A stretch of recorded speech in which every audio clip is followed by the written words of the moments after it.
श्रीमद् भागवत पुराण दशम स्कंद में पौंड्रक और काशीराज का उद्धार। श्री शुकदेव जी कहते हैं, परीक्षित, जब भगवान बलराम जी नंद बाबा के ब्रज में गए हुए थे, तब पीछे से करुष देश के अज्ञानी राजा पौंड्रक ने भगवान श्री कृष्ण के पास एक दूत भेजकर ये कहलाया कि भगवान वासुदेव मैं हूं। मूर्ख लोग उसे बहकाया करते थे कि आप ही भगवान वासुदेव हैं और जगत की रक्षा के लिए पृथ्वी पर अवतीर्ण हुए हैं। इसका फल ये हुआ कि वह मूर्ख अपने को ही भगवान समझ बैठा। जैसे बच्चे आपस में खेलते समय किसी बालक को ही राजा मान लेते हैं और वह राजा की तरह उसके साथ व्यवहार करने लगता है, वैसे ही मंदमती अज्ञानी पौंड्रक ने अचिंत्य गति भगवान श्री कृष्ण की लीला और रहस्य ना जानकर द्वारका में उनके पास दूत भेज दिया। पौंड्रक का दूत द्वारका आया और राज्यसभा में बैठे हुए कमल नयन भगवान श्री कृष्ण को उसने अपने राजा का यह संदेश कह सुनाया। एकमात्र मैं ही वासुदेव हूं, दूसरा कोई नहीं है। प्राणियों पर कृपा करने के लिए मैंने ही अवतार ग्रहण किया है। तुमने झूठ मूठ अपना नाम वासुदेव रख लिया है, अब उसे छोड़ दो। यदुवंशी, तुमने मूर्खतावश मेरे चिन्ह धारण कर रखे हैं, उन्हें छोड़कर मेरी शरण में आओ और यदि मेरी बात तुम्हें स्वीकार ना हो तो मुझसे युद्ध करो। श्री शुकदेव जी कहते हैं, परीक्षित, मंदमती पौंड्रक की ये बहक सुनकर उग्रसेन आदि सभासद जोर जोर से हंसने लगे। उन लोगों की हंसी समाप्त होने के बाद भगवान श्री कृष्ण ने दूत से कहा, तुम जाकर अपने राजा से कह देना, रे मूढ़, मैं अपने चक्र आदि चिन्ह यों ही नहीं छोड़ूंगा, इन्हें मैं तुम पर ही छोड़ूंगा और केवल तुझ पर ही नहीं, तेरे उन सब साथियों पर भी जिनके बहकावे से तू इस प्रकार बहक रहा है। उस समय मूर्ख, तो अपना मुंह छिपाकर औंधे मुंह गिरकर चील, गीद, बटेर आदि मांस भोजी पक्षियों से घिरकर सो जाएगा और तो मेरे शरणदाता नहीं, उन कुत्तों की शरण होगा जो तेरा मांस चीत चीत कर खा जाएंगे। भगवान जी का ये तिरस्कारपूर्ण संवाद लेकर पौंड्रक का दूत अपने स्वामी के पास गया और उसे कह सुनाया। इधर भगवान श्री कृष्ण ने भी रथ पर सवार होकर काशी पर चढ़ाई कर दी। क्योंकि वह क्रूश का राजा उन दिनों वहीं अपने मित्र काशीराज के पास रहता था। भगवान श्री कृष्ण के आक्रमण का समाचार पाकर महारथी पौंड्रक भी 2 अक्षौणी सेना के साथ शीघ्र नगर से बाहर निकल आया। काशी का राजा पौंड्रक का मित्र था, अतः वह भी उनकी सहायता करने के लिए 3 अक्षौणी सेना के साथ उनके पीछे पीछे आ गया। अब भगवान श्री कृष्ण ने पौंड्रक को देखा। पौंड्रक ने भी शंख, चक्र, तलवार, गदा, शांगर, धनुष और श्रीवत्स चिन्ह आदि धारण कर रखे थे। उनके वक्षस्थल और बनावटी कौस्तुभमणि और वनमाला भी लटक रही थी। उसने रेशमी पीले वस्त्र भी पहन रखे थे और रथ की ध्वजा पर गरुड़ का चिन्ह भी लगा रखा था। उसके सिर पर अमूल्य मुकुट था और कानों में मकराकृत कुंडल जगमगा रहे थे। उनका ये सारा का सारा वेश बनावटी था, मानो कोई अभिनेता रंगमंच पर अभिनय करने के लिए आया हो। उसकी वेशभूषा अपने समान देखकर भगवान श्री कृष्ण खिलखिलाकर हंसने लगे। अब शत्रुओं ने भगवान श्री कृष्ण पर त्रिशूल, गदा, मुद्गर, शक्ति, दृष्टि, प्रास, तोमर, तलवार, पट्टिश और बाण आदि अस्त्र शस्त्रों से प्रहार किया। परले के समय जिस समय आग सभी प्रकार के प्राणियों को जला देती है, वैसे ही भगवान श्री कृष्ण ने भी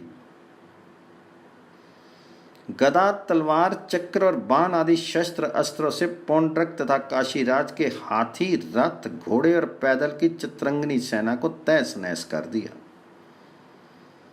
वह रणभूमि भगवान जी के चक्र से खंड खंड हुए रथ, घोड़े, हाथी, मनुष्य, गधे और ऊंटों से पट गई। उस समय ऐसा मालूम हो रहा था मानो वह भूतनाथ शंकर की भयंकर क्रीड़ा स्थली हो। उसे देख देख कर शूरवीरों का उत्साह और भी बढ़ रहा था। अब भगवान श्री कृष्ण ने पौंड्रक से कहा, रे पौंड्रक, तूने दूत के द्वारा कहलाया था कि मेरे चिन्ह, अस्त्र शस्त्र आदि छोड़ दो, सो अब मैं उन्हें तुम पर छोड़ रहा हूं। तूने झूठ मूठ मेरा नाम रख लिया था, अतः मूर्ख, मैं तुझसे उन नामों को भी छुड़ा कर रहूंगा।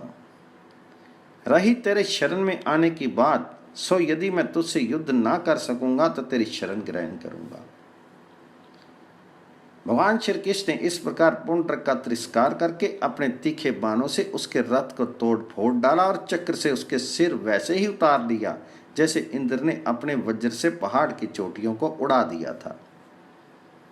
इसी प्रकार भगवान जी ने अपने बाणों से काशी नरेश का सिर भी धड़ से ऊपर उड़ाकर काशीपुरी में गिरा दिया, जैसे वायु कमल का पुष्प गिरा देती है। इस प्रकार अपने साथ दा रखने वाले पौंड्रक को और उसके सखा काशी नरेश को मारकर भगवान श्री कृष्ण अपनी राजधानी द्वारका में लौट आए। उस समय सिद्धगण भगवान जी की अमृतमय कथा का पान कर रहे थे। परीक्षित, पौंड्रक भगवान के रूप का चाहे वह किसी भाव से हो सदा चिंतन करता रहता था। इससे उसके सारे बंधन कट गए और वह भगवान जी का बनावटी वेश धारण किए रहता था। इससे बार बार उसी का स्मरण होने के कारण वह भगवान जी के सारूप्य को ही प्राप्त हुआ। इधर काशी में राजमहल के दरवाजे पर एक कुंडल मंडित मुंड गिरा देखकर लोग तरह तरह का संदेह करने लगे और सोचने लगे कि ये क्या है और किसका सिर है। जब ये मालूम हुआ कि ये तो काशी नरेश का ही सिर है, तब रानियां, राजकुमार, राजपरिवार के लोग तथा नागरिक रो रो कर विलाप करने लगे। हा नाथ, हा राजन, हमारा तो सर्वनाश हो गया। काशी नरेश का पुत्र था सुदक्षिण। उसने अपने पिता का अंत्येष्टि संस्कार करके मन ही मन ये निश्चय किया कि अपने पितृघाती को मारकर ही मैं पिता के ऋण से उर्ण हो जाऊंगा। निदान में अपने कुल पुरोहित और आचार्यों के साथ अत्यंत एकाग्रता से भगवान शंकर की आराधना करने लगा। काशी नगरी में उसकी आराधना से प्रसन्न होकर भगवान शंकर ने वर देने को कहा। सुदक्षिण ने ये अभीष्ट वर मांगा कि मुझे मेरे पितृघाती के वध का उपाय बताइए। भगवान शंकर ने कहा, तुम ब्राह्मणों के साथ मिलकर यज्ञ के देवता ऋत्विज भूत दक्षिण अग्नि की अभिचार विधि से आराधना करो। इससे वह अग्नि प्रमथ गणों के साथ प्रकट होकर यदि ब्राह्मणों के अभक्त पर प्रयोग करोगे तो वह तुम्हारा संकल्प सिद्ध करेगा। भगवान शंकर की ऐसी आज्ञा प्राप्त करके सुदक्षिण ने अनुष्ठान के उपयुक्त नियम ग्रहण किए और वह भगवान श्री कृष्ण के लिए अभिचार अर्थात मारन का पुरस्करण करने लगा। अभिचार पूर्ण होते ही यज्ञ कुंड से अति भीष्ण अग्नि मूर्तिमान होकर प्रकट हुआ। उसके केश और दाढ़ी मूछ तपे हुए तांबे के समान लाल लाल थे। आंखों से अंगारे बरस रहे थे। उग्र दाढ़ों और टेढ़ी भ्रुकुटियों के कारण उसके मुख से क्रूरता टपक रही थी। वह अपनी जीभ से मुंह के दोनों कोने चाट रहा था। शीर नंग धड़ंग था, हाथ में त्रिशूल लिए हुए था जिसे वह बार बार घुमाता जाता था और उसमें से अग्नि की लपटें निकल रही थी। ताड़ के पेड़ के समान बड़ी बड़ी टांगे थी। वे अपने वेग से धरती को कपाता हुआ और ज्वालाओं से 10 दिशाओं को दग्ध करता हुआ द्वारका की ओर दौड़ा और बात की बात में द्वारका के पास जा पहुंचा। उसके साथ बहुत से भूत भी थे।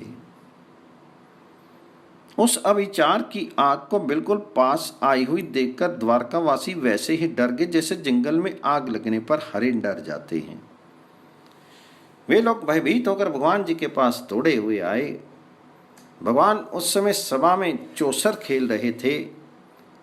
उन लोगों ने भगवान जी से प्रार्थना की, तीनों लोकों के एकमात्र स्वामी, द्वारका नगरी इस आग से भस्म होना चाहती है, आप हमारी रक्षा कीजिए।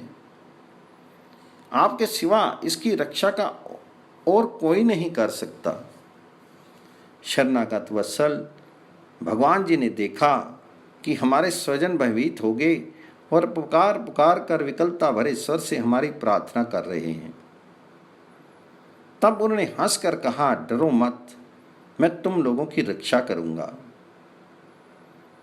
परीक्षित, भगवान सबके बाहर भीतर की जानने वाले हैं। वे जान गए कि ये काशी में चली हुई माहेश्वरी कृत्या है। उन्होंने उसके प्रतिकार के लिए अपने पास ही विराजमान चक्र सुदर्शन को आज्ञा दी। भगवान मुकुंद का प्यारा अस्त्र सुदर्शन चक्र कोटि कोटि सूर्य के समान तेजस्वी और परलेकालीन अग्नि के समान जाज्वल्यमान है। उसके तेज से आकाश, दिशाएं, अंतरिक्ष चमक उठे और अब उसने उसी अभिचार अग्नि को कुचल डाला। भगवान श्री कृष्ण के अस्त्र सुदर्शन चक्र की शक्ति से कृत्यारूप आग का मुंह टूट फूट गया, उसका तेज नष्ट हो गया, शक्ति कुंठित हो गई और वहां से लौटकर काशी आ गई तथा उसने ऋत्विक आचार्यों के साथ दक्षिण को जलाकर भस्म कर दिया। इस प्रकार उसका अभिचार उसी के विनाश का कारण हुआ। कृत्या के पीछे पीछे सुदर्शन चक्र भी काशी पहुंचा। काशी बड़ी विशाल नगरी थी। वह बड़ी बड़ी अटारियों, सभा भवन, बाजार, नगर, द्वारों के शिखर, चार दीवारियों, खजाने, हाथी, घोड़े, रथ और अन्नों के गोदाम से सज्जित थी। भगवान श्री कृष्ण के सुदर्शन चक्र ने सारी काशी को जलाकर भस्म कर दिया और फिर वह परम आनंदमय लीला करने वाले भगवान श्री कृष्ण के पास लौट आया। जो मनुष्य पुण्य कीर्ति भगवान श्री कृष्ण के इस चरित्र को एकाग्रता के साथ सुनता या सुनाता है, वह सारे पापों से छूट जाता है।